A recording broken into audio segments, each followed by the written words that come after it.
વન્યજીવન અંગોની ગેરકાયદેસર તસ્કરી અને કાળાબજારનો એક ચોંકાવનારો કિસ્સો પ્રકાશમાં આવ્યો છે।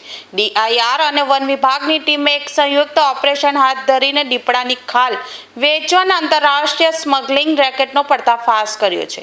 મળતી માહિતી મુજબ ડીઆરઆઈ અને વન વિભાગને બાતમી મળી હતી કે સુરતના જાપા બજાર વિસ્તારમાં રહેતા બે શખ્સો દીપડાની ખાલનો સોદો કરવા માટે એક સ્થાનિક હોટલમાં રોકાયા છે। આ બાતમીના આધારે વન વિભાગ અને ડીઆરઆઈની ટીમે સંયુક્ત રીતે હોટલના રૂમમાં દરોડા પાડ્યા હતા।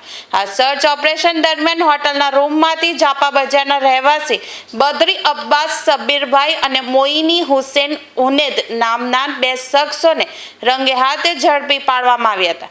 તેમની પાસેથી વન્યજીવ સંરક્ષણ કાયદા હેઠળ પ્રતિબંધિત એવી દીપડાની અસલી ખાલ મળી આવી હતી।